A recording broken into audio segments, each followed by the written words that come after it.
Los hechos, recuerde que estamos tocando pautas que acontecieron en la iglesia del principio, que para nosotros pues viene a ser en la iglesia el modelo, hermanos, viene a ser el modelo que el Señor nos dejó a seguir, y no tenemos que buscar otro modelo, porque si queremos una iglesia que se parezca a la iglesia que Cristo nuestro Señor fundó y compró con su sangre preciosa, pues está en el libro de los Hechos, hermano.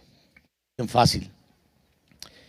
Solo es cuestión de revisar, ¿verdad?, el libro de los Hechos un poquito. Vaya conmigo a Hechos 14, 21, por favor. Y dígame un fuerte amén cuando lo tenga. Hechos 14, 21.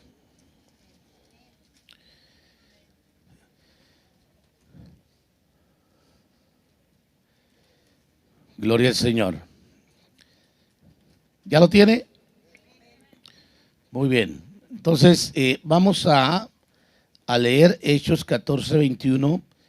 Y aquí habla acerca de los apóstoles, hermano. Cuando dice, después de anunciar el evangelio a aquella ciudad y de hacer muchos discípulos, volvieron a Listra, a Iconio y a Antioquía, fortaleciendo los ánimos de los discípulos, exhortándolos a que perseveraran en la fe y diciendo, es necesario que a través de muchas tribulaciones entremos en el reino de Dios. Así dice. Vamos a leerlo otra vez, el último. Fortaleciendo los ánimos de los discípulos, exhortándolos a que perseveraran en ¿qué? En la fe, y diciendo, es necesario que a través de muchas tribulaciones entremos en el reino de Dios. Amén. Que el Señor añada bendición a su palabra. Ábreme un poquito el micrófono, mija, por favor.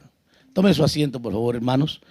Y no sé, siento que este está más bajo que este, tal vez porque está más cerca, ¿verdad?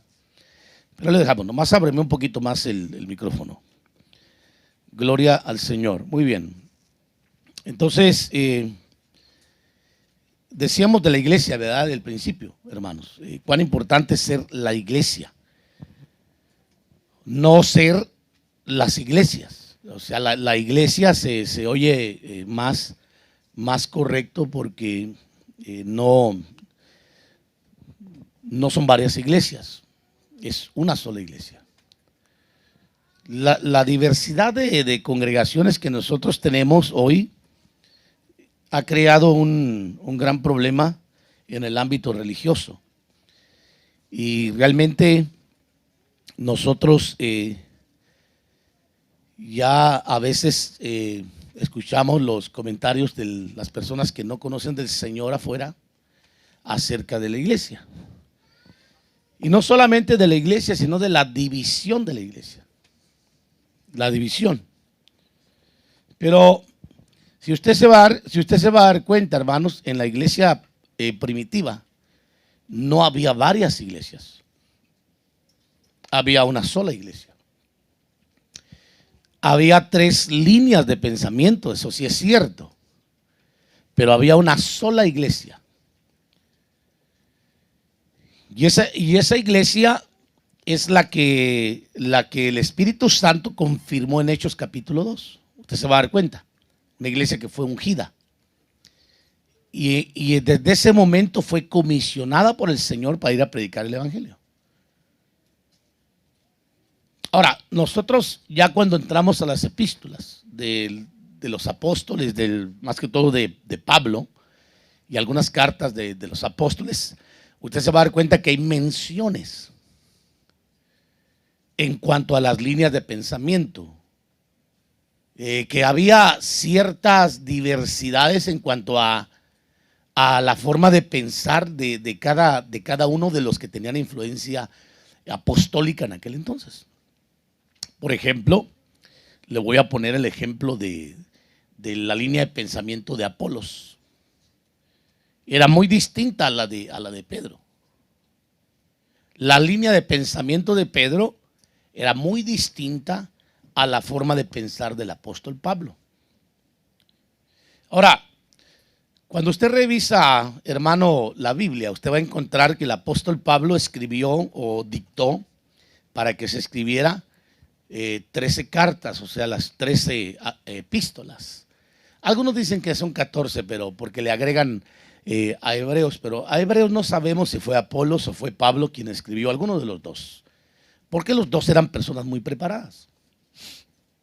Y entonces, usted se va a dar cuenta en 1 Corintios capítulo 3, hermano, cuando Pablo habla a los corintios, que ellos habían abrazado de alguna forma, usted se va a dar cuenta, no solamente la línea paulina de conocer el evangelio, sino también había algunos pedristas y algunos apologistas ahí. Y yo quiero decirle que eso lo tenemos hoy aquí en el tiempo presente. Nada más que hay que identificarlo. Por ejemplo, hay líneas de pensamiento cristiano hoy en día que son muy legalistas, muy extremistas, hermano. O sea, yo no estoy hablando de que haya iglesias o ministros que enseñemos lo que es la decencia, la modestia y el equilibrio. Estoy hablando de aquellos que tienden a correr en los dos extremos. Principalmente cuando nos referimos a la línea legalista, hermano, es una línea tipo y figura de lo que Pedro enseñaba. Pedro era muy legalista, hermano. Porque Pedro, el apóstol, se dejaba influenciar por los discípulos para que no solamente abrazaran la gracia a los discípulos, sino que también mezclaran la ley con la gracia. Y por eso cuando usted revisa, amados hermanos, espero que usted revise la Biblia, usted va a encontrar que había dos iglesias centrales en el tiempo de los apóstoles.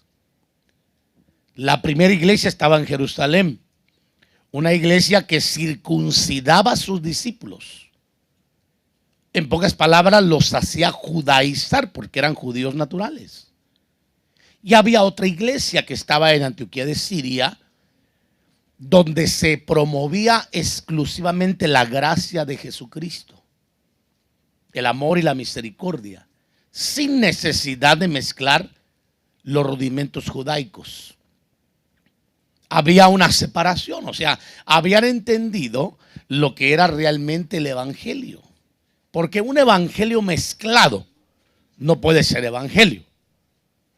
Cuando un elemento es alterado, deja de ser lo que es. Por un ejemplo, esto que está aquí me parece que es H2O, si no me equivoco, ya le mezclaron algo. Sí, ¿verdad? Sodio le mezclaron, bueno.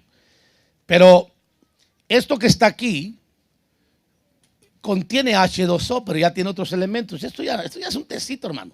Permiso.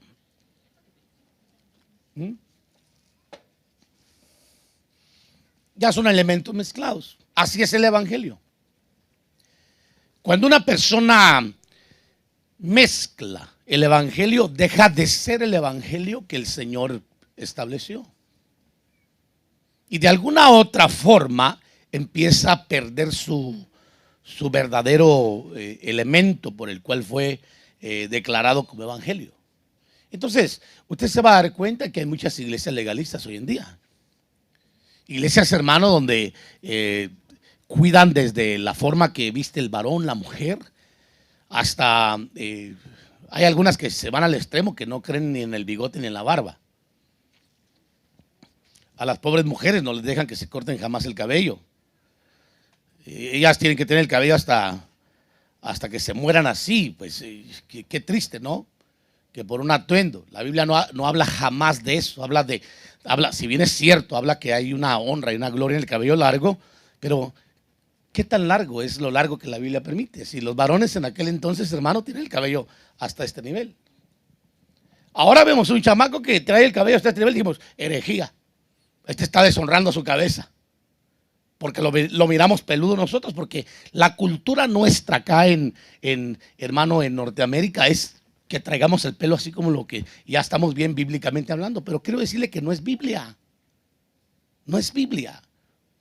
Otras personas, no, el pantalón, hermano, si usted se va a dar cuenta, es del diablo. Y hacen en sermones, la corbata es del diablo, el saco es del diablo, todo es del diablo. Dígame, ¿dónde dice la Biblia que la mujer, hermano, no puede ponerse pantalón? ¿Dónde? Si ni siquiera existía el pantalón. Lo único que diferenciaba al varón de la mujer eran los colores y el tipo de vestuario.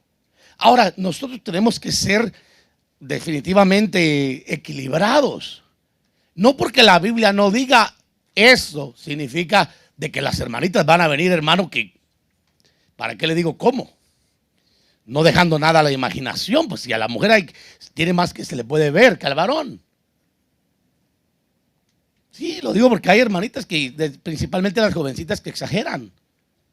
Traen un vestuario a veces que los pobres jóvenes ahí, en vez de estar adorando, están pensando qué hago con todo lo que tengo aquí enfrente. Aunque no me digan amén. Entonces ahí entra el equilibrio para no caer en los extremos legalistas. Y también deshacernos de prejuicios y de formas de pensar que alguien nos sembró, porque existen líneas de pensamiento dentro de lo que es el evangelio o dentro de lo que es la iglesia hasta el día de hoy. Pero no hay ninguna base bíblica sobre lo que se pelea. Lo que sí tenemos que tener en cuenta siempre es lo que el apóstol Pedro dijo: la decencia y la modestia. Ahora yo le voy a explicar otra vez qué significa el término decencia. Usted es maestra, ¿verdad, hermana? Usted es maestra de profesión, ¿verdad? Usted debe de saber que decencia significa no mostrar partes íntimas, privadas. Eso es decencia.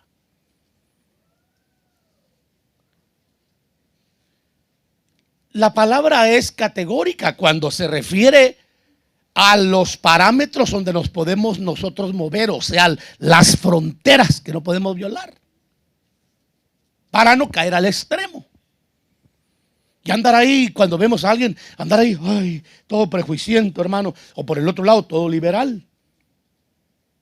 Entonces, lo que yo le quiero enseñar a usted es de que la iglesia del principio se movió en una fe que cuidó arduamente. Porque la fe no funciona sin una conducta. Yo lo voy a explicar un momento más para que me vaya entendiendo. Déjeme terminar con mi introducción rapidísimo.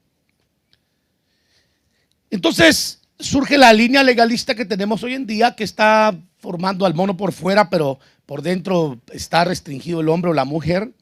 Y por el otro lado está la línea de los apologistas o los creyentes de Apolo. Yo ya lo he hablado de esto, que es gente que conoce mucha letra, pero que a la hora de vivir lo que conoce, se les olvida la letra.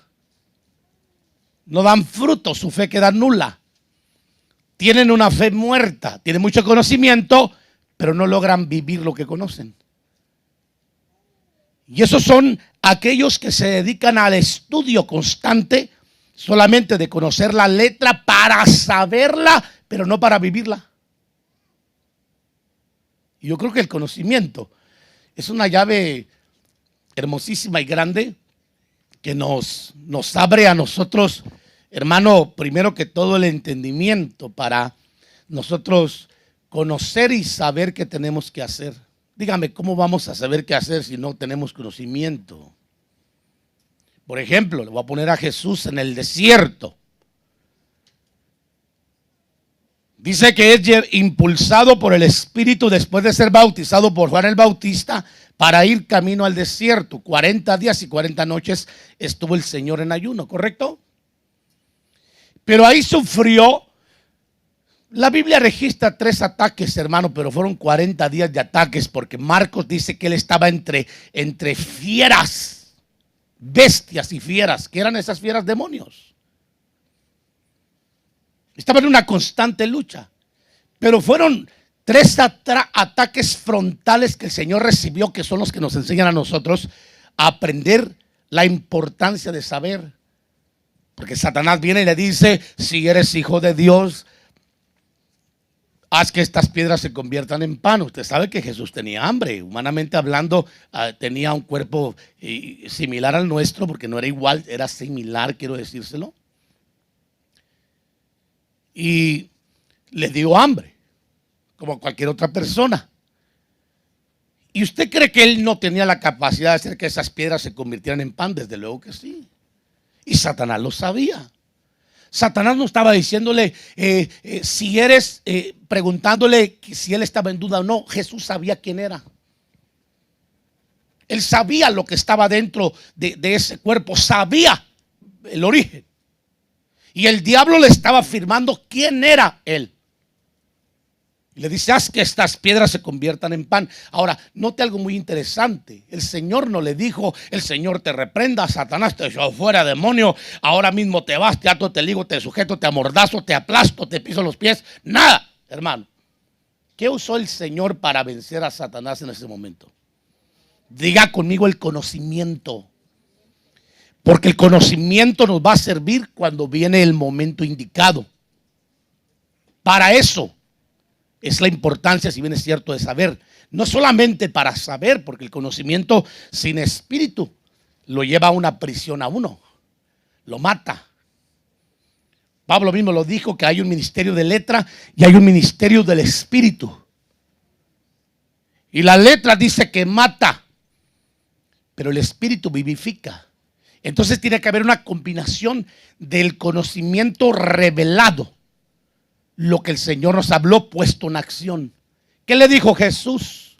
Nos escrito está, fíjese bien, escrito está: Satanás, no solo de pan vivirá el hombre, sino de toda palabra que sale de la boca de Dios. Dígame dónde está escrito eso. En el libro de Deuteronomios.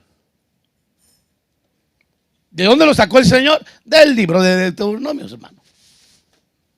Viene otro ataque. Lo lleva al pináculo del templo, el enemigo. El Señor está en el desierto y lo transporta al Señor. Satanás lo transportó arriba del pináculo del templo. Y le recitó, dice: con que ahora vamos a hablar de palabra a palabra, de Biblia a Biblia. Te voy a enseñar que también yo conozco Biblia, le dice. Y le recitó el Salmo 91. Y le dice: tírate de aquí, al cabo está escrito que el Señor mandará sus ángeles, para que te sostengan en el aire y tu pie no tropiece en piedra. Entendemos que el Salmo no dice así, pero le recitó el Salmo 91. ¿Qué le dijo el Señor? Escrito está, Satanás. Fíjese bien, hermano, escrito está.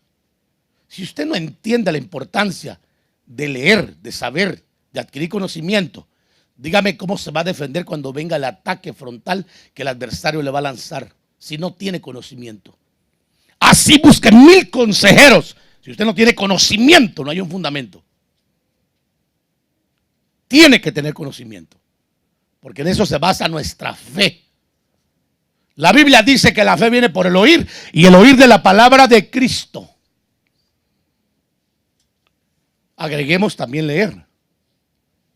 ¿Qué le dice el Señor? Escrito está, Satanás, no tentarás al Señor tu Dios. ¿Dónde está eso? Deuteronomio. Tercer ataque. Lo llevó al monte y le mostró todos los reinos del mundo. Le dijo: mira, te voy a dar todo esto porque a mí se me han entregado, se los quitó Adán. Si postrado me adoras, te voy a dar la fama, te voy a dar la riqueza que tiene el mundo, porque él tiene el control de la fama y de las riquezas. Todavía no se le ha quitado, porque el Señor todavía no ha venido por su iglesia. Pero se le va a quitar cuando venga el tiempo donde las cosas se empiecen a cerrarse y la fe y la predicación del evangelio ya sea cancelada y no haya más quien predique el evangelio. ¿Y qué le dice el Señor? Escrito está. Me gusta, escrito está. Diga conmigo: escrito está. Escrito está, Satanás, al Señor tu Dios adorarás y a Él solo servirás. Pero dígame, ¿cuántos se venden, hermano, por falta de conocimiento cuando el enemigo les hace propuestas? Dije de trabajo, de fama, de dinero, abandonan al Señor. Hoy en día Ahora, yo le estoy explicando rápidamente para que usted entienda que eso no es nuevo, la forma de pensar que existe hoy en día. Nada más que hoy tenemos una forma de pensar exageradísima como nunca ha existido, porque ahora se levantan ministros, pastores, hermanos, muchos de ellos sin ninguna preparación, ningún conocimiento, ninguna experiencia. De repente se metieron porque, no sé, se encontraron que ya estaban ahí y alguien creyó en ellos y de repente le dijeron pastor y él se la creyó que era pastor y empezó a cuidar almas o mal cuidarlas o descuidarlas o a paliarlas o a saber qué rayos está haciendo, pero el Señor se lo va a cobrar de todas maneras. Porque los ministros somos administradores, no dictadores. ¿Me explico?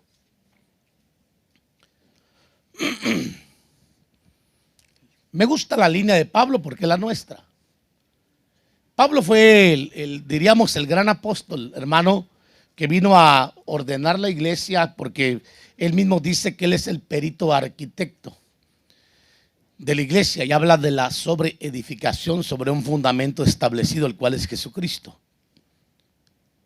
Y él empieza a enseñar lo que es la importancia del conocimiento, pero también de la revelación del conocimiento.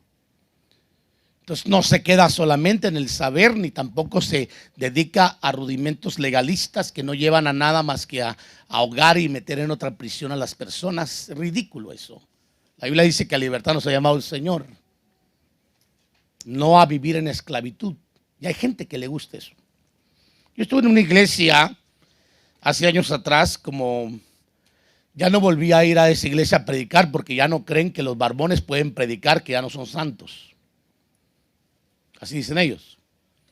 Ya los barbones, hermano, yo siempre me ha gustado conservar mi barbita y pues a mí me gusta, hermano, ser quien soy yo soy y no me interesa. Si alguien no me invita, tampoco estoy desesperado por púlpitos. Pero yo noté algo en esa iglesia, hermano, que cada persona que entraba a esa iglesia la metían presa. ¿Y sabe qué me reveló el Señor? Que las iglesias legalistas son ciudades de refugios. Póngame atención, por favor, porque es muy importante lo que le voy a decir.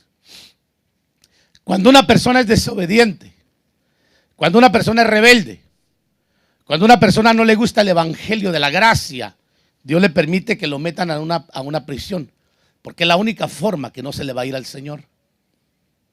O lo meten preso por temporadas para purgar condenas. Es como un purgatorio, hermano, porque el término purgatorio se refiere a prisión. Usted sabe que Israel, hermano, cuando salió de Egipto, había el campamento y cuando alguien pecaba lo sacaban fuera del campamento. Y cuando Israel se estableció como nación, dice que el Señor les mandó que edificaran ciudades de refugio para el matricida, para el homicida, para el ladrón, ¿para qué le digo quieren más? Para todos los perversos, para los rebeldes. Entonces los echaban fuera de la ciudad y les quitaban el derecho de que participaran en un verdadero culto al Señor. ¿Usted cree que no tenían cultos ellos ahí en esas ciudades? Claro que sí. ¿Usted cree que si usted va a una prisión, literalmente hablando, hoy en día, ellos no tienen cultos? Claro que sí. Ahorita en este momento tienen cultos ellos. Pero mire su condición, están presos. Así hay muchos cristianos en ciertas congregaciones que viven presos, hermano, por las formas de pensar de los hombres. En otros casos porque Dios los ha metido presos por rebeldes y están purgando condenas. Cápteme lo que le estoy diciendo. Y estaba yo en esa iglesia a punto de subir a predicar y me di cuenta que la iglesia era una iglesia de unos 400 miembros, tal vez miraba yo, pero todos muy uniformados, hermano. Las mujeres, los varones. Noté ciertas cualidades que yo respeto, hermanos. A mí no me importa. Si alguien no quiere, ¿me entiende?, vivir la gracia, pues es rollo de cada quien, ¿no? Pero a mí me encanta vivir la gracia porque la Biblia dice, bienaventurado el que no se condena con lo que aprueba o con lo que hace. Y escrito está. Cuando el apóstol Pablo dijo claramente, ninguna condenación es para los que están en Cristo Jesús. Ninguna. Eso sí aclaró. a los que no andan conforme a la carne, sino conforme al Espíritu. Hay que aclararlo. Porque por el otro lado está la otra línea que dice, ay, no, nada es pecado, Dios es bueno y va a perdonar todo. Si yo cometo un agravio, el Señor me perdona. Sí, el Señor le perdona, pero mire, si hay un pecado de fornicación y la otra chamaco, el chamaco está sidoso, créame lo que no lo van a librar del SIDA. Me le hablaba un pastor el otro día acerca de las personas que tienen hijos fuera del matrimonio. Hermano, qué difícil es orar por ellos, de verdad se los digo. Mejor tengan hijos dentro del matrimonio para que uno como ministro no se comprometa y los pueda bendecir. Porque siempre hay consecuencias. Si una jovencita se nos va de la iglesia por allá con un chamaco que no conoce del Señor, ¿usted cree que ese chamaco va a guardarse solo para la jovencita? Claro que no. Hay muchos jóvenes de 18, 19 o más jóvenes que lamentablemente ya sufren de enfermedades venéreas. Las jóvenes son ignorantes de todas esas cosas. Un día les voy a dar una clase, hermano, de las que hemos dado en el pasado sobre las enfermedades venéreas, sobre el SIDA, la sífilis, la gonorrea, para que usted se dé una idea con gráficas visibles para que usted entienda. Y se pongan las pilas las jovencitas y no andan ahí, que lo quiero, que lo chulo y que esto. No, tengan cuidado, porque si se les va la carne, la consecuencia puede ser una enfermedad de ese tipo. Y eso no se lo va a librar nadie. Ponga sus pies sobre sus hombros, sus pies sobre la tierra y su cabeza sobre sus hombros. Pero escúcheme. Esa iglesia me di cuenta de que ellos tenían bien formaditos a todos. Y de repente yo platiqué con una persona que llegó ahí y me dice, pastor, Dios le bendiga, qué lindo mensaje, pastor, mire qué bendición. Y pues yo predico igual, hermano, yo no sé a qué le yo de lindo, ¿no? Aquí y allá predico lo mismo. Y entonces me dice, fíjese que yo iba a tal iglesia, pero esa iglesia es carnal, no me gustó. Esa no puede ser de Dios. Ahí están en la carne moviéndose y danzando y brincando y dicen que alaban a Dios. Yo dije, uy, si supiera, entonces soy bien carnal. Y me acaba de decir que mi mensaje le bendijo. El mensaje de un carnal, pero no le dije yo eso, claro. Pero se da cuenta la forma de pensar. En ese momento el Señor me habló a mi corazón y me dijo, es que lo he metido preso. Y me tiró el verso así que le dije yo ahorita.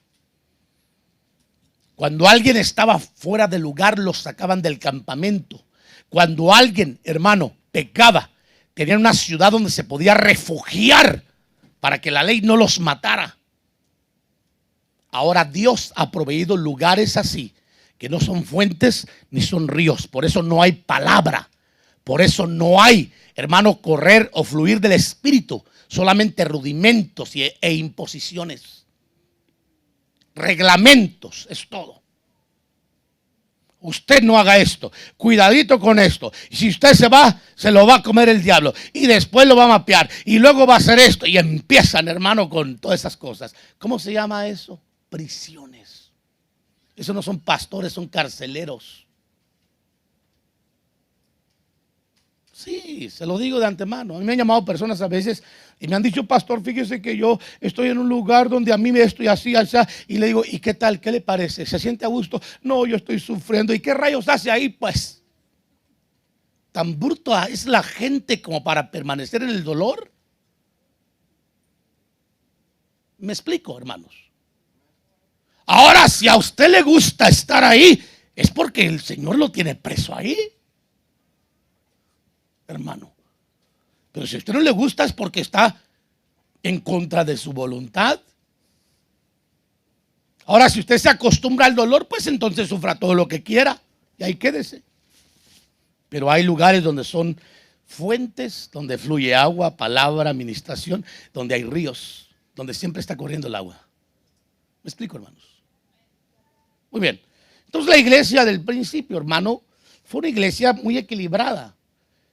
pero que también sufrió este tipo de ataques, hermano, por las líneas de pensamiento. Venía Pedro con todo al legalismo, venía Pablo solamente la letra, no hay que creer en los dones del Espíritu, hay que tener mucho conocimiento, pero eso de la revelación como que a mí no mucho me gusta. Y luego venía el apóstol Pablo diciendo, no, señores, hay que tener orden, porque el reino de Dios es ordenado. Hay que creer en los dones, hay que creer en los ministerios y hay que creer en las revelaciones. Por eso digo que fue el más grande apóstol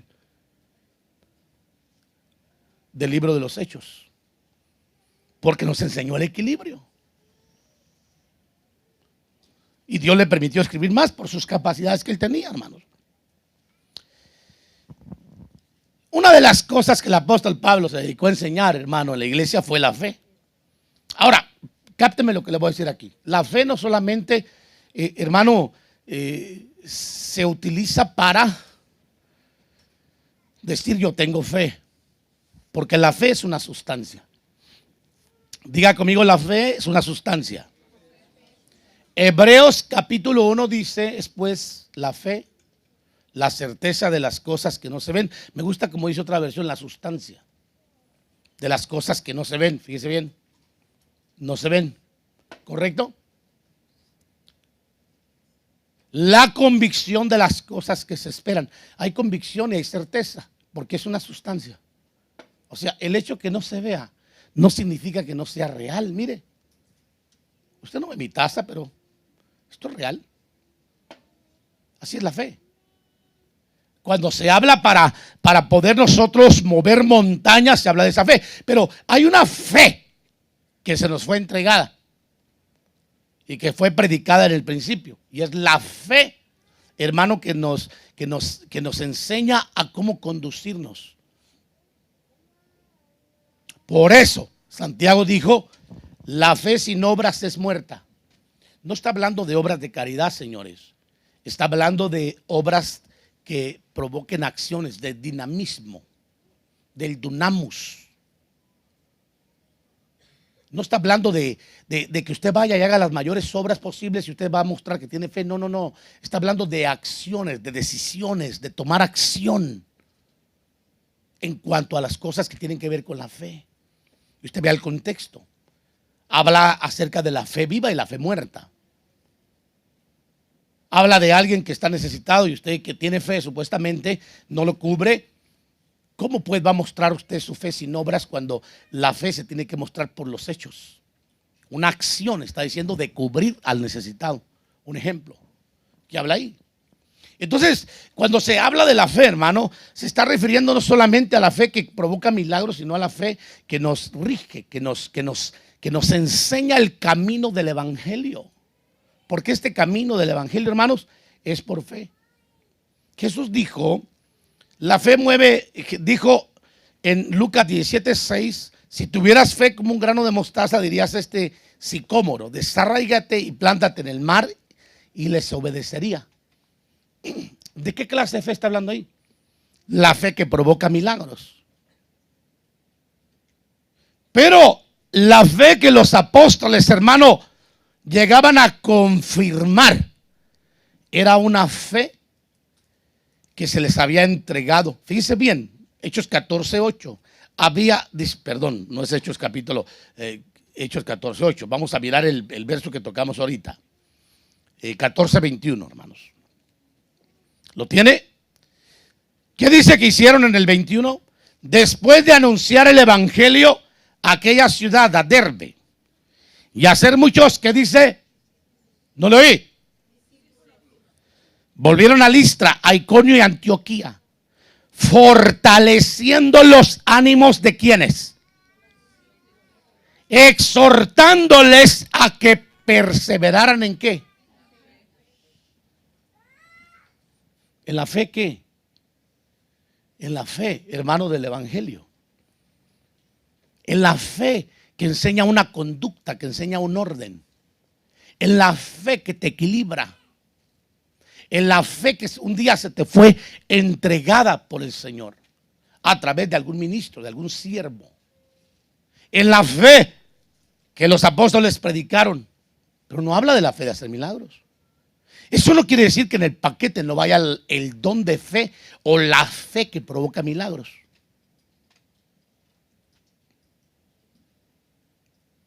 Pero está hablando de un estilo de vida, conforme a las Santas Escrituras, conforme al Evangelio. O sea, una conducta, hermano, de fe en la que la iglesia aprenda a ser un discípulo. ¿Qué es un discípulo? Jesús lo dijo. En esto conoceréis que sois mis discípulos, si hacen lo que yo les digo. Si no hacen lo que yo les digo, no son mis discípulos. En esto es glorificado mi Padre, en que llevéis mucho fruto y así probéis que sois, vamos, dígalo conmigo, mis discípulos. Entonces, yo quiero que usted me entienda que el evangelio no solamente es decir, soy cristiano y conozco el evangelio. No, hay mucha gente que dice que es cristiana y no conoce el evangelio. Porque para muchos el evangelio es vestir al mono por fuera, aunque por dentro sea un desastre. Para muchos el evangelio se concentra en llenar un auditorio, hermano, y decir que hay mucha gente ahí metida, pero mucha gente enferma, sin un verdadero evangelio que les pueda conducir a tener una conducta diferente a la que tenían antes.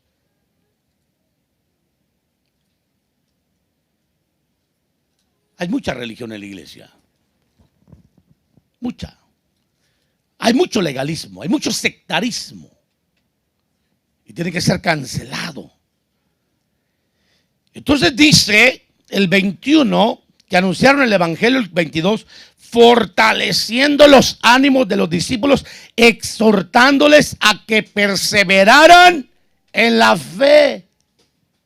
Diga conmigo, en la fe. No está hablando de que permanecieran orando por todo el mundo, poniéndose manos, hermanos, sanando a los enfermos todo el tiempo. Está hablando de un estilo de vida, de un cambio de conducta, de un cambio de pensamiento, en donde se abrace la fe del evangelio que nos acerca a Dios. Ahora, usted me va a preguntar, pastor, ¿qué significa todo eso? Mire, le voy a dar solamente rapidísimo algunos condimentos.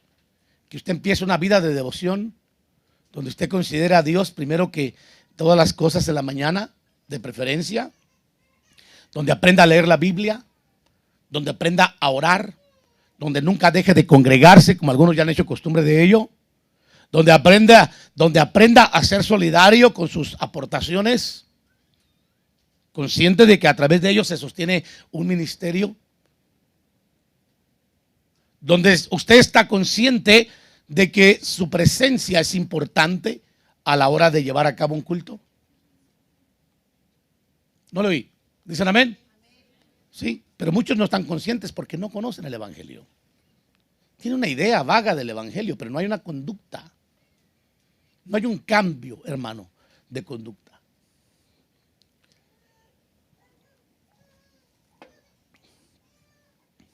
La conducta define a una persona, hermanos. ¿Quiere usted saber quién es la persona? Platique con ellos. ¿Quiere conocerlo más? Platique más a profundidad. Y se va a dar cuenta de sus carencias, de sus exigencias o de sus cosas que tiene que arreglar.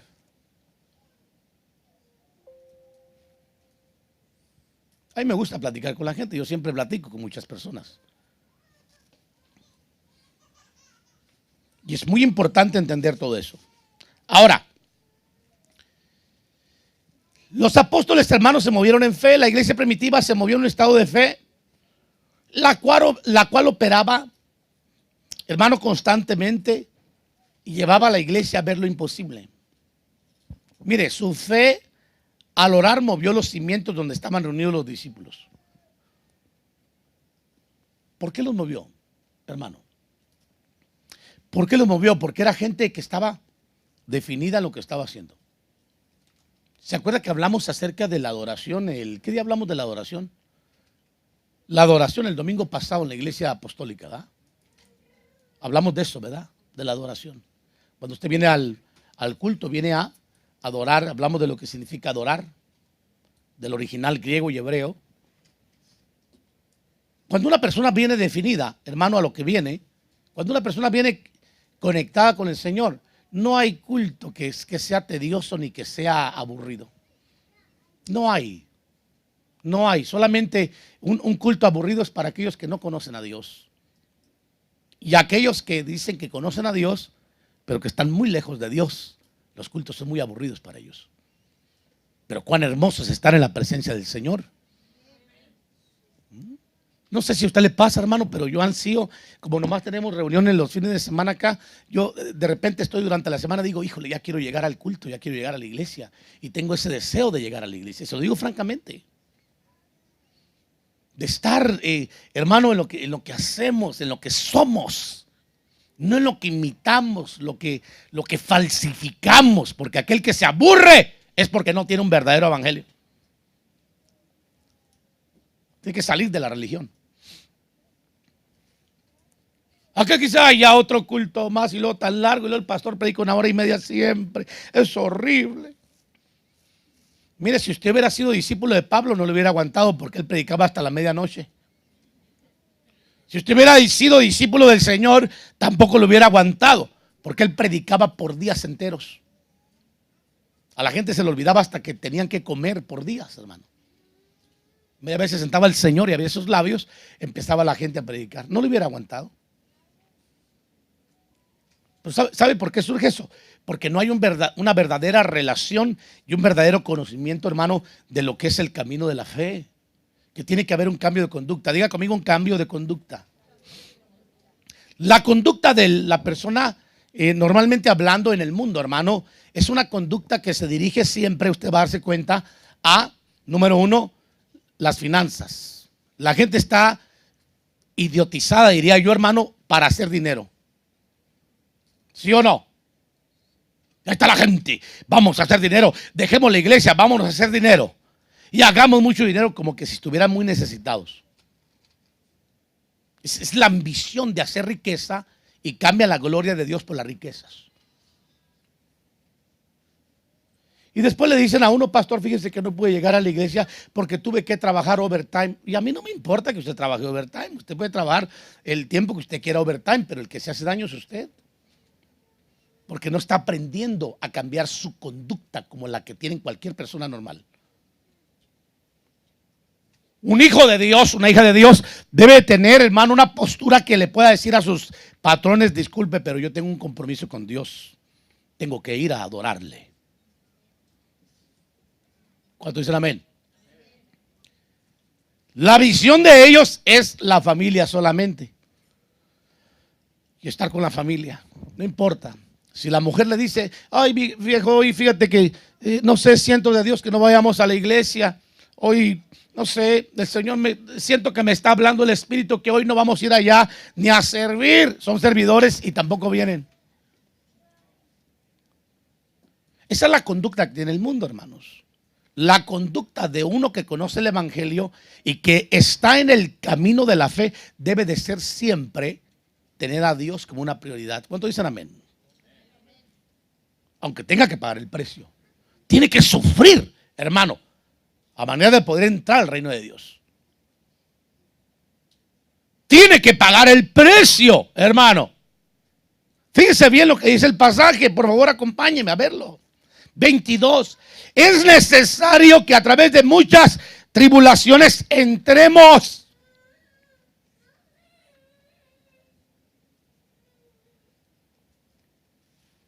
Nadie quiere sufrir tribulaciones por Dios. Porque alguien les vendió la idea que el evangelio, hermano, es un evangelio donde tú aceptas a Cristo, ya todo se convirtió en color de rosa. Todo ya te cambió, hermano. Por eso a mí no me gusta que la gente meta a la gente a la iglesia. Mejor ore para que Dios lo use para que ellos escuchen el evangelio y crean en el evangelio y se salven y el Señor los meta a la iglesia.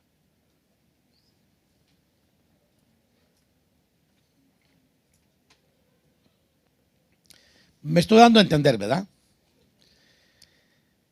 Pero eso no significa de que porque tengamos un estilo de fe, hermano,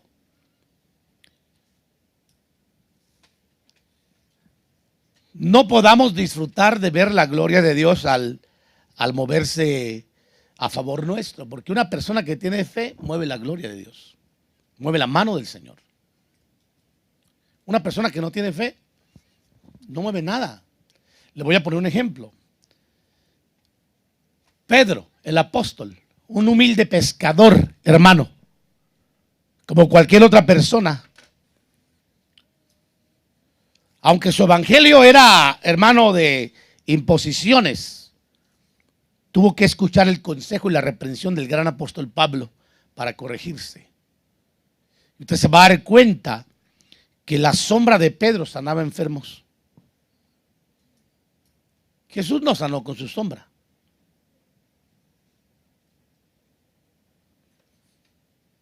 Jesús lo que hacía es que los escupía. Parecería una locura, ¿verdad? Pero es que en aquel entonces se creía que la escupida de un profeta traía sanidad. Era la fe de la gente. Entonces el Señor utilizó todos los medios para sanar posibles que la gente creía, con la que ellos activaban su fe para poder recibir un milagro. Porque la gente tiene que tener fe. ¿Qué dijo el Señor? De cierto os digo que no he encontrado una fe como esta en Israel. ¿Por qué? Porque el Señor busca fe. Cuando el Hijo de Dios regrese o venga, dice que hallará fe en la tierra. Cuando Él venga no quiere hallar religiosos, hermano, o muchachitos que estén ahí medios, que están en la iglesia, que no están en la iglesia se visten para venir a la iglesia, y cuando se salen de la iglesia se visten para irse para el mundo, hermano, y ahí andan haciendo sus cosas. Y regresan a la iglesia pensando que esto es una religión más, y no es así. Cada acción se va escribiendo en el libro de Dios. ¿Sí me escucharon, verdad? ¿Sí? Usted se va a dar cuenta, hermano, que la sombra de Pedro sanaba a los enfermos. Cuando hay fe, cuando hay una comunidad, hermano, que cuida mantenerse en la fe verdadera, surge el poder para sanar enfermos. Porque Dios empieza a derramar dones. ¿Usted quiere dones? Viva el camino de la fe, sufra por el camino de la fe. Pague el precio. No deje que el enemigo lo saque, lo desvíe por ninguna razón. No deje que Satanás juegue con su alma. No deje que los hombres jueguen con su alma. Mejor dejen que cuiden de su alma. Gedeón, usted se va a dar cuenta, hermano, que en aquel entonces Israel estaba en decadencia, porque los había el Señor entregado por su rebelión en manos de los madianitas. Y usted va a darse cuenta cómo el Señor lo llama a Gedeón, hermano, de la nada, para poder liberar a Israel de la mano de los madianitas. Y él, con un ejército de 300 soldados, hermano, que amaban y que se rendían a Dios, fue en contra de 135,000 madianitas. ¿Y qué hizo Dios? Dios lo respaldó. ¿Qué te está hablando de eso? Que cuando hay una fe sincera, todo lo que tú hagas, Dios lo va a respaldar. Cuando tu fe no es legítima, te arriesgas que Dios no esté atrás de ti. Por eso es importante ordenar el camino de la fe.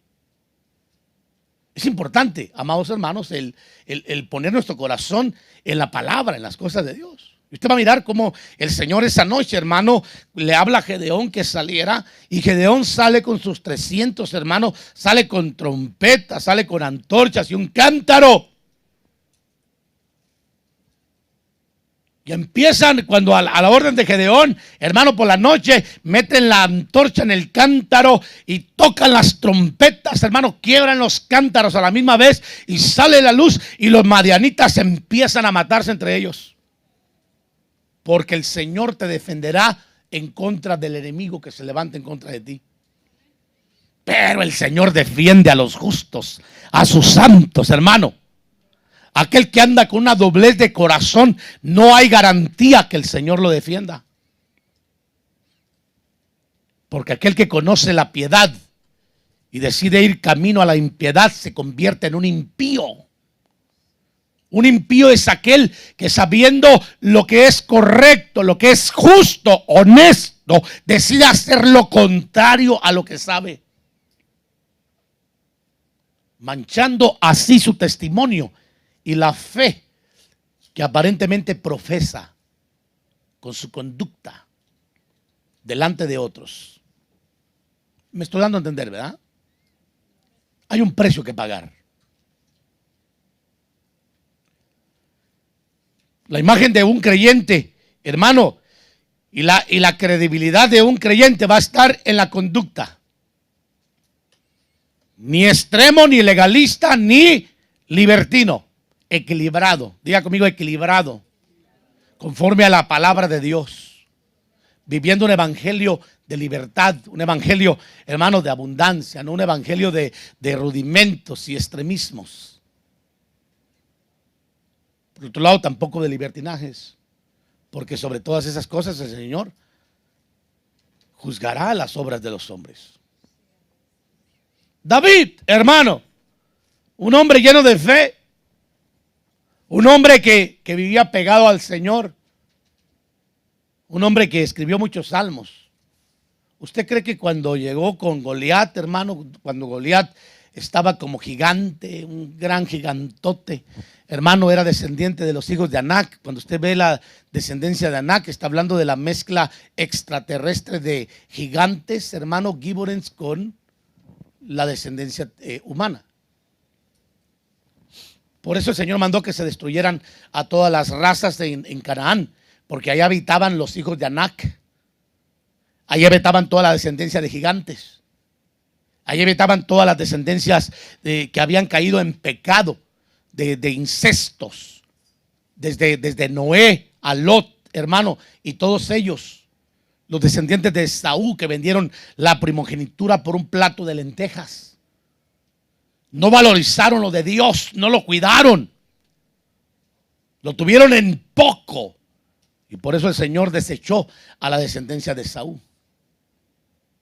Y cuando llegan a Canaán, el Señor les dice que tienen que deshacer a todos y sacarlos a todos. Por esa razón. Y allí estaba todavía David, hermano, con el pueblo de Israel. Estaba Saúl, un grandote, más grande aparentemente de todos los hijos de Israel, como rey. Y todo el mundo pensaba que porque estaba grandote los iba a defender. Y llega un pequeñito lleno de fe que amaba a Dios. Uno pequeñito que sabía tener una devoción en lo íntimo. Un pequeñito que vivía, hermano, la palabra de Dios. Un pequeñito que sabía quién era Dios. Y cuando escucha las palabras, él llevó a darle unos quesos a sus hermanos, hermano que le mandaba a su padre, se imagina. Y cuando escucha las palabras de Goliat, que decía, dadme a uno que salga de entre ustedes y pelea conmigo. Y si yo lo venzo, ustedes van a ser nuestros esclavos. Y si él me vence, nosotros seremos sus siervos. Óigame, 40 días y nadie lo paraba. Hasta que llegó David, uno que estaba conectado con Dios. Hermano, mire la importancia de estar conectado con Dios. Por eso, mire, no vamos a pretender cambiar un ministerio con gente desconectada de Dios. No vamos a pretender tener influencia sobre una ciudad con creyentes que no han entendido que tienen que vivir un camino de fe y guardar el camino de fe. No vamos a tener éxito con personas que no estén comprometidas con Dios, que estén dispuestas a pagar el precio y sufrir por amor al evangelio del Señor. Pero David, hermano, era un jovencito que llegó y cuando escuchó las palabras dijo, ¿quién es este filisteo incircunciso que se atreve a retar a los ejércitos, a los escuadrones del Dios vivo? Dice, yo me voy a enfrentar. ¿Qué ha dicho el rey que va a dar? Eso primero, se aseguró, ¿no? ¿Qué dice el rey que va a dar? Ah, dice que le va a dar riquezas y le va a dar a su hija. Ah, yo me aviento, dijo. Me imagino que sabía quién era la hija de Saúl, hermano. Y se aventó. Y cuando viene la confrontación, óigame, usted no vaya a decir, hermano, mire, muy lleno de Dios puede estar uno, pero uno tiene miedito. Aquí voy a quemar a Yacho, ¿verdad? El viernes le dice mi esposa, mijo, sube a apagar la luz. Tengo miedo, dice. Miedo subir al templo a apagar la luz. ¿Se imagina?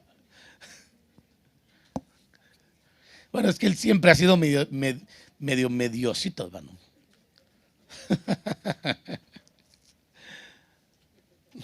¿Cómo cree que estaba David ante un gran Goliat, hermano? ¿Cómo crees que uno se siente cuando viene una confrontación en contra de una situación que es grande?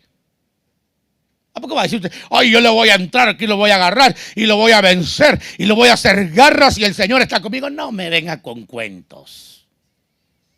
Usted se avienta porque sabe y conoce a Dios, sabe quién es Dios, sabe que Dios está de su lado, porque usted sabe que está conectado con Dios. Pero si usted está desconectado de Dios, le garantizo que va a tener mucho miedo. Y en muchos casos, por esa causa, no se libran batallas. Pero aquellos que hemos entendido y conocido el camino de la fe, en medio de temores y de miedos, aprendemos a tomar decisiones y a confrontar a nuestros gigantes en el nombre del Señor. Así de sencillo. Y cuando uno se da cuenta, el Señor está de mi lado, dice uno, ¿verdad? Hermano, porque ya venció. Pero uno no se da cuenta hasta que no se confronta. Se da cuenta que Goliat no era tan grande como parecía. Porque el Señor era más grande. ¿Acaso no dice la Biblia que mayor es el que está con nosotros que el que está fuera de nosotros? Claro, David sufrió miedo. Miedo a fracasar. Miedo a no vencer a Goliat. Miedo a que el Señor no dirigiera su piedra. Eso lo vivimos todos, hermanos. Somos seres humanos. Eso no nos tiene que detener a creer en aquel que hemos puesto nuestra fe. Cuando aprendemos a vivir este camino de fe, Dios nos enseña a movernos en fe en todo lo que hacemos. Los apóstoles, cuando tiraron la red, usted se va a dar cuenta. Vaya conmigo, por favor, al libro de Juan, capítulo 21, verso 6. Dígame fuerte amén cuando lo tenga. ¿Lo tiene? Jesús, ya resucitado, se les aparece a sus discípulos, hermano. Verso 5 les pregunta, hijos, ¿acaso tenéis algún pescado? Le respondieron, no. Y él les dijo, echad la red al lado derecho de la barca y hallaréis, ¿qué dice? Pesca. Entonces la echaron y no podían sacarla por la cantidad de peces. Pero usted se va a dar cuenta que el contexto dice que toda la noche habían pescado. Por eso, mire, hermano, mire, no sea lento, hermano, por favor, hombre. Usted va a hacer algo, hágalo pegado de la mano del Señor. Usted va a emprender algo, consulte al Señor. Usted va a tomar alguna decisión, órele al Señor. Y el Señor lo que va a hacer es que lo va a instruir. Porque el camino de fe es un camino de instrucción. Ahora, el que no recibe el consejo y va y hace lo contrario, pues ya es decisión de la persona, ¿no? Que no quiere sufrir por el evangelio, quiere sufrir en contra del evangelio. Está conmigo todavía, ¿verdad? Vamos a ir rapidísimo. Hablemos del cojo de Listra. Hechos 14:8. Vaya conmigo rapidísimo.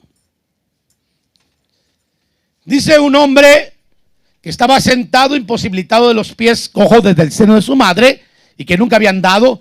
Este escuchaba hablar a Pablo, al cual fijando la mirada en él, viendo que tenía que, dice,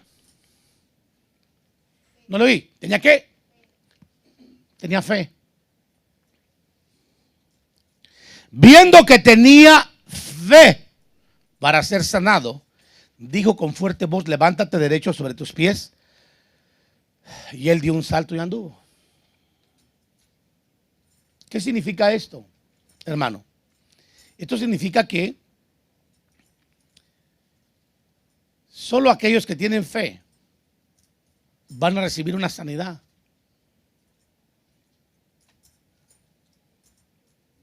Pero la fe no es una idea. La fe comienza desde tu forma de pensar, tu forma de conducirte. Tú dices, yo creo, Señor. ¿Por qué tú dices que crees? Porque vienes y buscas del Señor. ¿Por qué dices que crees? Porque tienes una base. No dices, ay, yo creo. ¿Qué crees? Si no hay un respaldo que manifieste que crees. Ya eres miembro de una iglesia, entonces crees. Tienes una vida de devoción, entonces te creo que crees. Estás involucrado en el servicio de hablar de lo bueno que tienes, de lo que conoces de Dios, entonces te creo que crees. Ahora, usted va a mirar que aquí hay una persona que estaba necesitada. Por eso, mire, Dios visita a los necesitados. Y lo primero que el apóstol Pablo miró, a ver si tenía fe. Estaba viendo el apóstol a ver si era un creyente o no. Ahora, usted me puede decir, pastor, yo tengo fe. Sí, pero ¿qué clase de fe? Porque la Biblia dice que aún los demonios tienen fe. ¿Lo ha leído? ¿Tú crees que Dios es uno? Bien haces. Le dijo Santiago al pueblo. Pero también los demonios creen y la diferencia es que ellos tiemblan. Entonces también tienen fe. Pero la fe de ellos no es una fe para mover la mano de Dios a favor de ellos. Pero nuestra fe debe de ser una fe que mueva la mano de Dios a nuestro favor. El cojo de la puerta del templo llamado La Hermosa. Dice, cierto día Pedro y Juan subieron al templo a la hora novena. ¿A la hora de qué dice? ¿No lo oí? ¿A la hora de qué? De la oración. Se me están atrasando ya los técnicos, ¿verdad? ¿Me pueden cambiar el verso, hermanos, por favor? A la hora de la oración. Entonces había una hora de la oración. Ese hombre no entraba a orar porque estaba impedido. Dice, había un cojo desde su nacimiento al que llevaban, a él lo llevaban y lo ponían diariamente a la puerta del templo llamada La Hermosa para que pidiera limosna a los que entraban al templo. ¿Lo está leyendo? Hechos 3:1 en adelante. Viendo a Pedro y a Juan, iban a entrar al templo y les pedía limosna. Entonces Pedro junto con Juan, fijando su vista en él, les dijo, míranos. Y él los miró atentamente esperando recibir algo de ellos. Pero Pedro dijo, no tengo plata ni oro, mas lo que tengo te doy en el nombre de Jesucristo de Nazaret. Que le dice, anda. Y haciéndolo de la mano derecha lo levantó. Al instante sus pies y tobillos cobraron fuerza. Y de un salto se puso en pie y andaba. ¿Qué dice que pasó, hermano?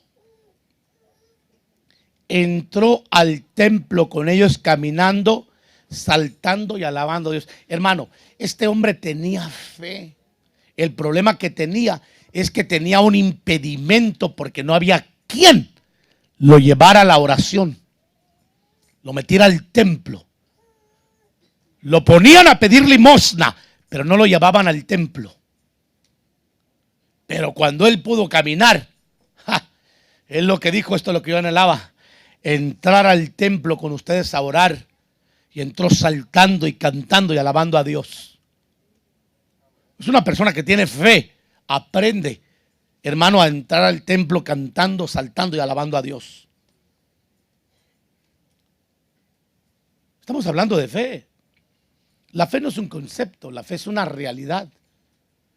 Muéstrame tu fe por tus obras y yo te muestro la mía por las mías. Así le dijo Santiago al pueblo. ¿A qué se refería? Se refería a que hay que guardar un testimonio. Hay que sufrir por guardar el testimonio. Hay que mantener una vida de santidad. Hay que mantener una vida con una relación con Dios. Hay que ser los mismos dentro y fuera de la iglesia. Tú no puedes decir yo tengo fe, soy cristiano y por allá vas y oyes otra clase de música. Por favor, no diga que viene levantando la cosecha. O que de repente te encuentren en un antro, saliendo de un antro por allá y que tú digas yo voy a la iglesia y todavía sirvo. No diga que viene a la iglesia con nosotros. Diga que va por allá con los católicos, los mormones, los testigos de Jehová. Ellos sí van a los bailes, hermano. Nosotros no. ¿Sí? Diga que es testigo de Jehová. Ellos no tienen ningún problema con la música. Ninguno. Los católicos tampoco. Ellos hasta se emborrachan, hermano, y están tranquilos. ¿Usted nunca fue a una kermés? ¿Sí fue a una kermés? ¡Pum! Los cuetazos, los ídolos, hermano, y hasta el curita. ¿No? Usted a mí no me ha visto bailar. ¿O sí?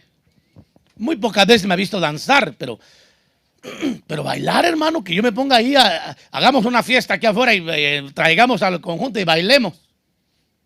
Esto lo vemos hasta en las películas, los curitas bailando. Dejémoselo eso a ellos. El verdadero camino de la fe tiene restricciones, hermano. El verdadero camino de la fe tiene requisitos. Y los requisitos son bien simples. Creer de todo corazón en el Señor Jesucristo. Mantener una vida de devoción. Guardar tu testimonio. Establecer una relación con Dios. Muy fácil. En pocas palabras, lo que le está diciendo es que no tenga un corazón dividido o viva una doble moral. Que adentro de la iglesia sea usted bien espiritual, pero media vez salga, usted se vaya con sus cuates a hacer lo contrario. No.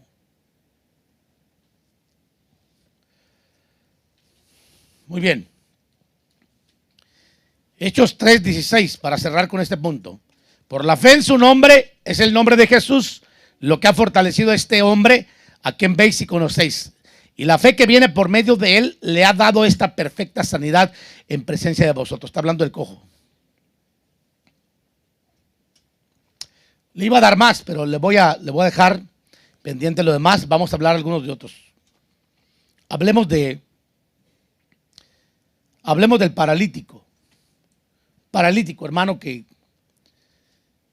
aquí viene algo muy importante. Cuán importante es aquellos que tenemos fe ayudar a los que les falta.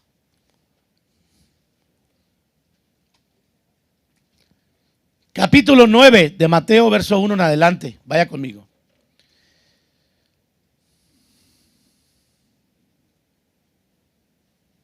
¿Lo tiene?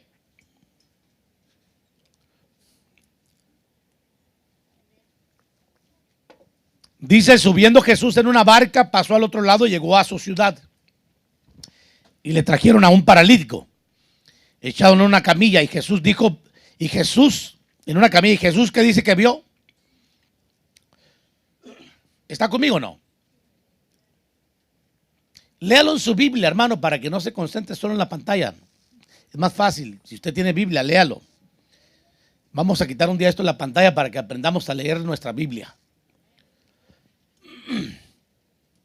Le trajeron un paralítico echado en una camilla. Y Jesús, viendo la fe, ¿qué dice? ¿De ellos? ¿De quiénes? ¿De quiénes? Por eso a veces hay que ayudar a los que les falta fe. Hay que traerlos, hermano, aunque sea en camilla. Cuando una persona tiene fe, se preocupa por otros. Pero en este ministerio eso está muy oculto. Todavía. Lo digo al grado que yo quisiera que existiera. No quiere decir que no exista. Pero yo quisiera que fuéramos más atentos. Que si falta alguna persona, usted que realmente, en vez de llevarlo a trabajar con usted, o que de repente lo lleve a pasear con usted, o a tener una convivencia, se preocupe más de su alma de que un beneficio personal. ¿Dónde está la gente que debería estar hoy aquí? ¿Por qué no hubo uno por lo menos que les recordara que hoy tenemos culto? Fíjese bien lo que dice aquí. Trajeron a un paralítico porque hay gente que está espiritualmente hablando paralítica. Echaron una camilla y Jesús, viendo la fe de ellos, dijo al paralítico: ánimo, hijo, tus pecados te son perdonados. Ahí está hablando de atender la parte espiritual primero, la limpieza de pecados. Algunos de los escribas decían para sí este blasfemo. Dame un poquito más de monitores, por favor. Dice, algunos de los escribas decían para sí este blasfemo. Y Jesús, conociendo sus pensamientos, dijo: ¿por qué pensáis mal en vuestros corazones?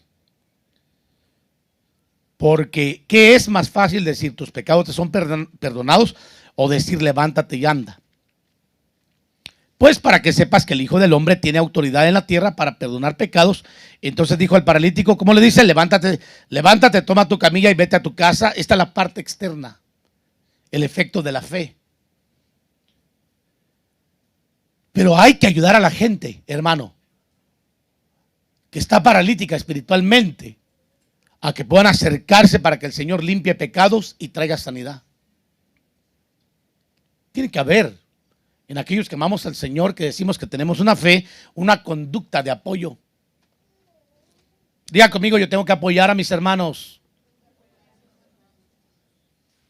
Porque muchos están paralíticos espiritualmente hablando. Y es una responsabilidad de los hermanos. Cuando usted ve este pasaje de Marcos, hermano, usted entiende el concepto un poquito más, porque ahí dice que eran 4 personas. Marcos 2:3, léalo conmigo.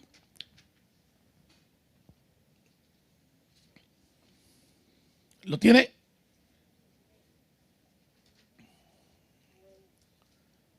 Marcos 2:3.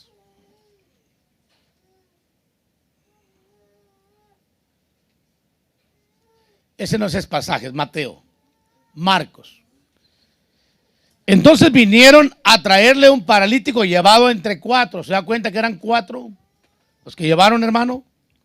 Y como no pudieron acercarse a él a causa de la multitud, fíjese bien, había impedimentos, hermano, que le impedían acercarse al Señor. Entonces levantaron el techo encima de donde él estaba, y cuando habían hecho una abertura, bajaron la camilla en que yacía el paralítico. Y viendo Jesús la fe de ¿quién? Dijo al paralítico: hijo, tus pecados te son perdonados. Y surgió el milagro. Por eso es importante invitar, porque Dios va a honrar la fe, hermanos, de aquellos que se atrevan a romper techos, a romper paradigmas, diría yo, estructuras, impedimentos, prestar su carro, comprarse un carro para poder darle ride a otros, venirse en el bus, venirse caminando, romper impedimentos, pero estar en la iglesia y no venir solos. Tráigase al paralítico. ¿Cuántos dicen amén? Tráigase a los cojos, tráigaselos para que surjan los milagros. Porque una persona que vive una conducta de fe se preocupa de todo esto. Se preocupa de decir: ya estoy cansado de ver tantas bancas vacías. ¿Por qué estarán vacías todavía? Yo tengo que hacer algo. Ayer hablábamos con los jóvenes de algo muy importante. Présteme la atención los jóvenes acá, por favor. Y les reiteraba algo muy importante. Es tiempo de que aprendan a hacer algo y dejen de hacer nada. Ese va a ser el lema que vamos a manejar. Dejar de hacer nada y empezar a aprender a hacer algo. Hermano, cuando uno aprende a tomar conciencia, uno trae gente a la iglesia. Uno trae un invitado, ya Dios se encarga del resto. Pero tú no puedes pretender venir toda la vida, hermano. ¿Qué clase de fe vivimos cuando vinimos todo el tiempo solamente nosotros? nosotros. Es todo. Usted revisa la iglesia al principio, se preocupaban por llevar paralíticos, por meter cojos al templo, por hacer discípulos, hermano, por ganar a otros predicando el evangelio. Eso es porque vivían una fe verdadera. Ya voy a terminar. Aquí voy a decir algo muy importante. Haz lo imposible que no te imaginas hasta dónde te puede llevar Dios. No te pongas trabas. Porque cuando tú te empiezas a poner trabas, tú sabes, hermano pastor, disculpe, pero yo no puedo llegar a evangelismo porque fíjese que tengo que ir a matar una vaca. Hermano pastor, fíjese que yo no puedo llegar a la iglesia hoy porque me tengo que ir de vacaciones. ¿Y por qué rayos seleccionan tiempos de cultos para irse de la iglesia, hermanos? Como cuando no lo pudieran hacer entre semana. ¿Me explico? ¿Dónde está la fe por la cual hay que pelear? ¿Dónde está el sufrir? Hermano, aún hasta de salir. A veces. Disculpe, hermano pastor, pero fíjese que no va a poder llegar a la iglesia porque tengo que trabajar. ¿Y a mí qué me importa que tenga que trabajar? Todos trabajamos. Yo también trabajo. Y aquí estoy siempre. ¿Se ha dado cuenta de eso? ¿Me escuchó lo que le dije? Yo también trabajo. Usted va a decir, ay, hermano pastor, ¿usted trabaja secularmente? Sí. Entonces usted no solamente se dedica a la iglesia, no.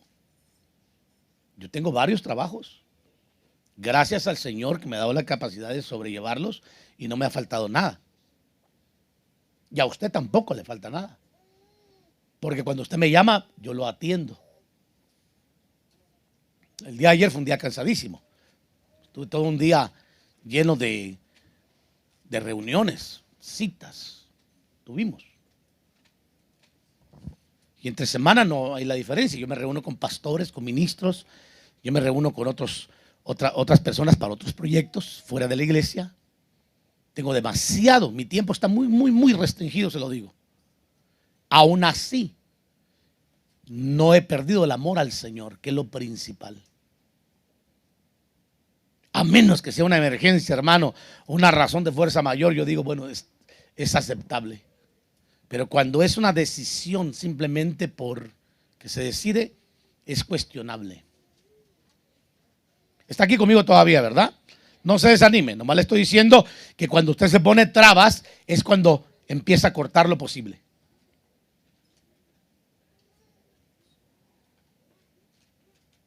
Dios nos va a dar éxito con personas que estén definidas por el evangelio. Dios nos va a dar éxito con personas, hermano, que estén enamoradas de Cristo Jesús nuestro Señor. Y vamos a mirar este lugar lleno, completamente lleno de almas. Principalmente busquemos almas nuevas. Almas que necesiten restauración son aceptables, pero de preferencia las nuevas mejor. Le voy a explicar por qué. Porque estamos ganando un alma para el Señor. Estamos salvando un alma del infierno. Ya otras que vengan, que el Señor quiera traerlas para restaurarlas, bienvenidas también. Pero ya vienen salvas. Entonces hay más gloria en salvar un alma que en restaurar un alma. Porque igual la nueva salva, la vamos a restaurar también. ¿Sí o no? Haz lo imposible, que no te imaginas hasta dónde Dios te puede llevar. Si tú te pones trabas, es porque tú quieres. Nunca vas a mirar cómo Dios usará tu vida, porque le vas a poner excusas a Dios. Tengo que ir a trabajar, tengo que visitar a mi familia, me siento mal, estoy débil, no tengo carro, no me puedo ir caminando, como que si, hermano, hubiéramos nacido. ¿Se acuerda usted por allá? Tal vez usted no ha andado en esos lugares predicando, pero los que hemos andado predicando por allá en el interior de nuestros países, hermano, miramos cómo funciona el evangelio. Allá se caminan por millas. Dije que se caminan por millas. No hay carros. Allá los ministros, hermano, andan en sandalias. En Guatemala dicen caites. A mí me impresionó un pastor, hermano, cuando predicamos en México, por cierto, por allá. El hombre andaba con sus uñas así, mire. A nosotros nos da pena quitarnos los zapatos, ¿verdad? Porque tenemos las uñas de ganso, muchos de nosotros. Él andaba con sus sandalias, con sus uñas, hermano, larguísimas por fuera, sus pies sucios, su pantalón desgastado, su camisa que ya se le miraba, hermano, hasta el último pelillo que tenía. Pero poderoso en el Señor. Poderoso. Una fe legítima.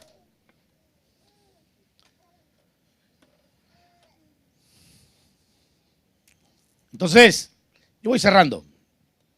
No le quiero quitar mucho tiempo.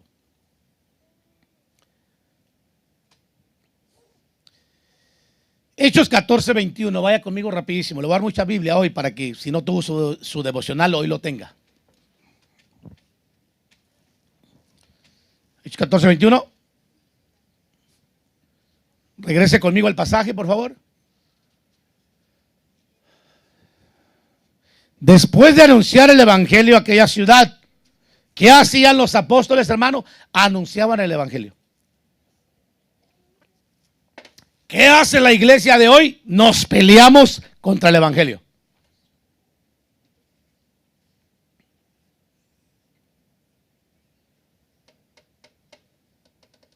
¿Qué le parece? ¿Qué beneficio hay que nos peleemos, hermano, contra otras congregaciones? Ninguno. ¿Qué beneficio hay que una persona se vaya de este ministerio o de cualquier otro y después esté en contra de nosotros? Ninguno. Si alguien se va de una congregación, que se vaya en paz. Es muy normal. Si se va es porque Dios le mostró un camino para que prospere, para que supere. Pero si su alma no está prosperando y superándose, entonces Dios no lo sacó, se fue él. Pero dice la Biblia que los apóstoles, hermano, predicaban el evangelio a la ciudad. Y esta iglesia no predica el evangelio a la ciudad de quién. ¿Cuántos evangelistas tuviste ayer, hermano? A ver, ven para acá. Ven para acá rapidísimo. Dile a los hermanos cuántos vinieron a evangelizar ayer. ¿Cuántos? Incluyéndote a ti. 5. ¿Cuántos? 5. Aquí hay más de 5. Invítalos a evangelizar. Vamos, te doy permiso que los invites. No tengas miedo. Con fe, así como con David. No importa, yo quiero que tú los invites. ¿Ustedes oyeron lo que él dijo? A ver, hagamos lo que lo diga con seguridad. ¿Sí escucharon? Ah, ok, ya escucharon. Gracias, mijo. Se le hizo grande el gigante, ¿verdad? No, tiene que decirlo, hermanos amados, los invitamos a compartir su fe a la ciudad. Porque eso es lo que hacía la iglesia del principio. Era una iglesia que se dedicaba a impartir el evangelio, que ellos vivían a su ciudad.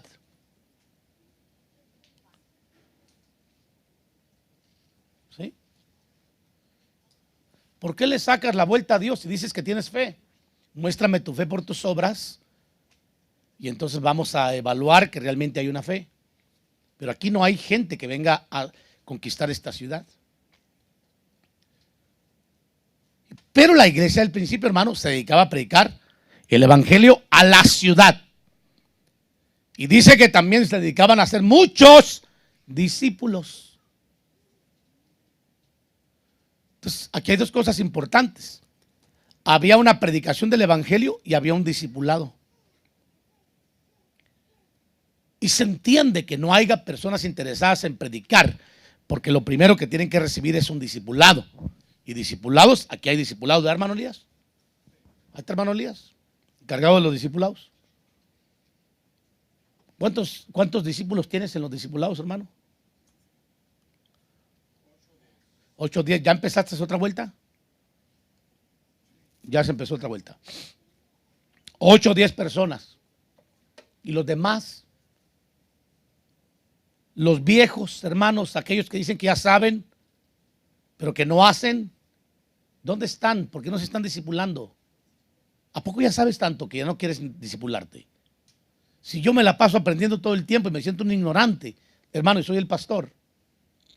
Y cada vez que entra un tema digo, mire, hoy acabo de descubrir un verso que yo no sabía que estaba en la Biblia. O tal vez sabía, pero no lo tomé en cuenta. Y me sorprendí cuando dije, caray, este está aquí. Y no sabía que estaba. Eso quiere decir, hermano, que no sabemos. Tiene que haber un discipulado, porque si no hay discípulos, tampoco hay evangelistas. Usted se va a dar cuenta que Jesús lo que hacía era primero discipulaba a sus discípulos, sus creyentes, y luego los mandaba a ganar almas. Y luego venían y se unían al grupo de los discípulos. Y luego esos discípulos ganaban a otros y se unían al grupo de las multitudes, y luego de las multitudes se unían al grupo de los discípulos. Y del discipulado el Señor empezó a sacar liderazgo. Por eso cuando había alrededor de 120, fíjese bien que cuando el Señor resucita eran aproximadamente un poco más de 500, dice 1 Corintios capítulo 15. Pero cuando ya llegamos a Hechos 2, eran alrededor de 120. Eso significa de que aún el discipulado tiene que ser cernido en un momento dado, al grado que solamente sean confirmados los que realmente guardan la fe con la unción del Señor. Hechos 16:5, así que las iglesias eran confirmadas en la fe, diariamente crecían en número.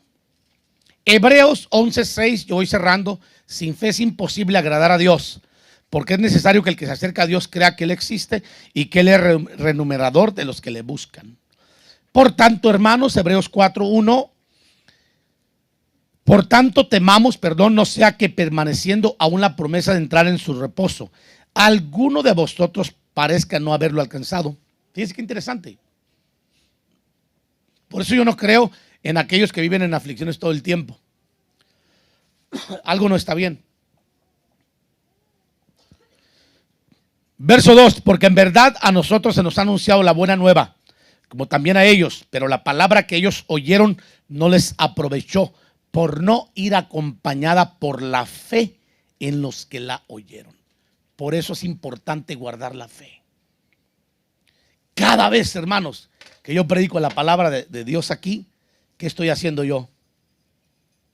Dígame, estoy afirmándolo en la fe.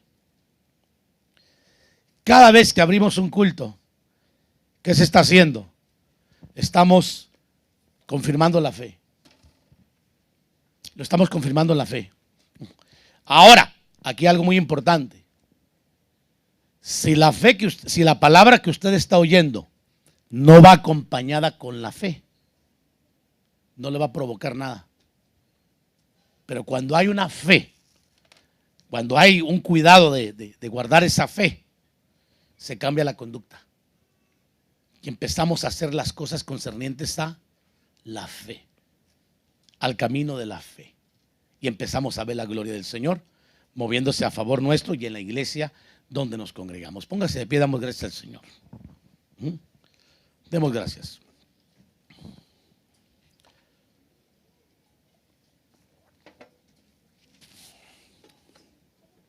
Demos gracias al Señor. Gracias, Dios. Gracias, Padre. Gracias, Dios. Gracias, Padre, porque eres bueno. Un camino de fe, hermano. La fe es más que una palabra, la fe es algo real.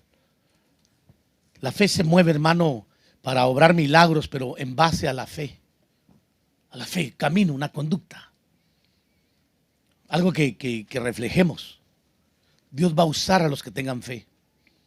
Por eso Dios va a revisar el camino de cada uno, hermanos. Si evangelizas, tienes fe. Si adoras, tienes fe. Si colaboras con el ministerio, tienes fe. Si te congregas, tienes fe. Si participas en la obra de Dios, tienes fe. Si no participas, no tienes fe. Tienes una idea de la fe. Si sirves al Señor, tienes fe. Si eres miembro de un ministerio, tienes fe. Si cuando oyes la palabra la atesoras, tienes fe.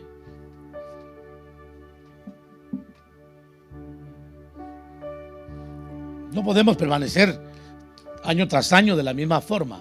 Hay que cambiar. Levante su mano derecha hacia el cielo. Déjeme le ministro una palabra solamente de parte de Dios y declaro sobre su vida. Porque esto no es una cuestión de decir, Señor, fortalece la fe.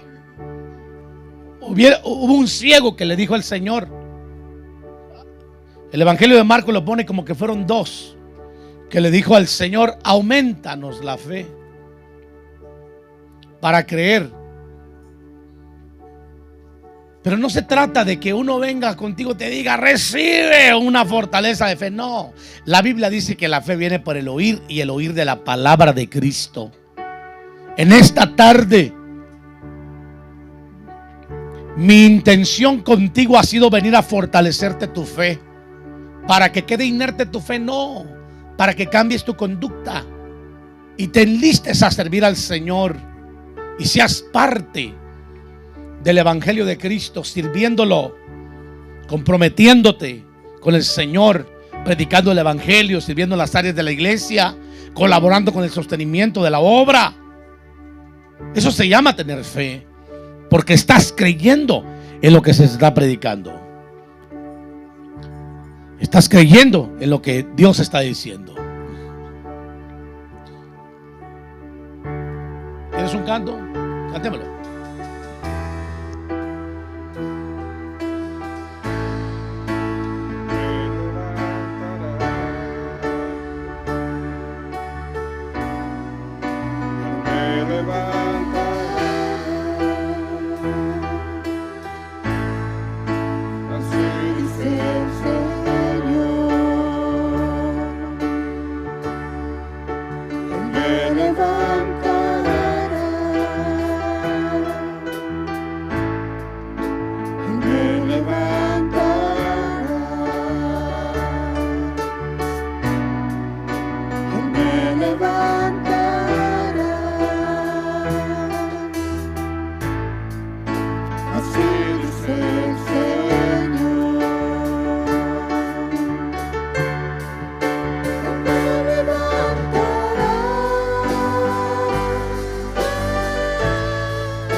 La fe se manifiesta por los hechos. Yo digo que este es el tiempo donde vamos a empezar a manifestar nuestra fe por nuestros hechos. No se trata de que recibas solamente de Dios los beneficios. También tienes que estar consciente del compromiso con Dios. Hay un compromiso que hacer. Honras a Dios, Dios te honra a ti. Y Dios es más generoso porque no solamente restaura tu vida, sino que también sana tu cuerpo, también sana tu alma, también perdona pecados. Por eso tenemos que estar más agradecidos. ¿Cómo no publicar, cómo no hablar de las cosas del Señor? Cuando aprendemos a vivir este camino de fe, aprendemos a compartir nuestra fe con otros. Padre, en el nombre de Jesús te ruego por este pueblo. Levántalos, Señor, restáuralos. Añade a cada uno de ellos compromiso, responsabilidad. Y no permitas que nos desviemos para terminar haciendo nada en este camino, sino produciendo mucho fruto, dando testimonio de lo que creemos, de lo que procesamos. Permite, Señor, que se puedan levantar hombres y mujeres, así como la iglesia apostólica, gente apasionada, comprometida, que pague el precio, que esté dispuesta a sufrir por el reino de Dios. Levántalos, Señor. Permite, Padre, que sean personas impactadas por el poder de tu evangelio. Que sea gente llena de tu palabra y de tu Espíritu Santo, para que puedan de esa forma salir a esta ciudad, salir a la ciudad donde viven y compartir este mensaje y orar por otros y mirar la fe manifestada, obrando milagros en el nombre poderoso de Cristo. Te lo ruego, Señor, a la obra. Permite, Señor, que hombres y mujeres, jóvenes, adolescentes, se levanten como hombres y mujeres de Dios, comprometidos con este evangelio. En Cristo Jesús, Señor nuestro, te lo pido.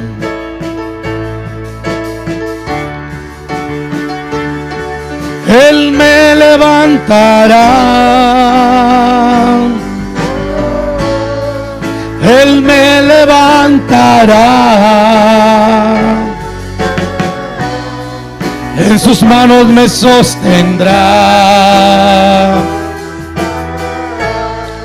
Él me levantará. Él me levantará. Él me levantará. En sus manos me sostendrá. Así dice el Señor.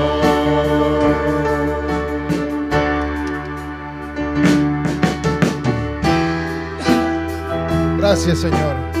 ¿Están agradecidos con el Señor en esta tarde? Declarémoslo una última vez. Él me levantará.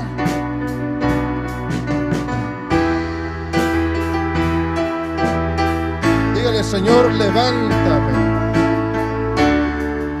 Levántame, Señor. Él me levantará. Él me levantará.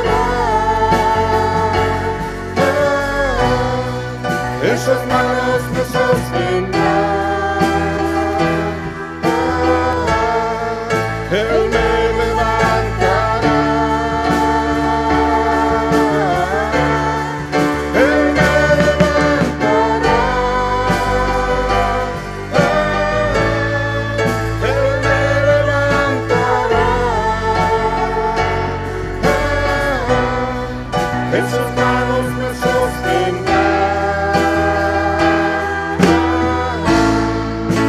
así dice el Señor. Gracias, bendito Dios. Démosle una fuerte ofrenda de palmas al Señor en esta día, mediodía, tarde. Bendecimos su nombre. Fortalecidos en la fe. ¿Cuántos se sienten fortalecidos en su fe? ¿Cuántos quieren ser fortalecidos en su fe? En la fe dice la palabra que viene por el oír, pero también por el leer la palabra de Dios. ¿Quiere ser usted fortalecido en su fe? Hay que devorarnos la Escritura. Hay que comernos la Escritura. Amén. Oramos al Padre. Señor, te damos gracias por este día, por este tiempo maravilloso, Señor. Gracias por tu palabra, Padre. Gracias porque por medio de esa palabra el pueblo es fortalecido, Señor. Te rogamos también, Señor, en este momento que puedas llevar con bien a cada uno de tus hijos donde quiera que ellos vayan, Señor. Te rogamos que bendigas esta semana, Señor, que estamos iniciando este día, Señor. Bendice su semana, Señor. Bendice sus actividades donde quiera que vayan. Bendice su entrada y su salir, Señor, como dice tu palabra. Declaramos desde antemano, Señor, una semana bendecida, llena de éxito y llena de tu presencia en nuestras casas, en nuestros hogares, en nuestros trabajos, bendito Dios, en el nombre maravilloso de Cristo Jesús. Te damos gracias y te damos la gloria y la honra por los siglos de los siglos. Amén y amén. Fuerte el aplauso al Señor. De esa manera terminamos. No se olvide que en la parte de abajo tenemos un refrigerio. Le invitamos a que se pueda quedar. Amén. Salude a su hermano también, bendígalo.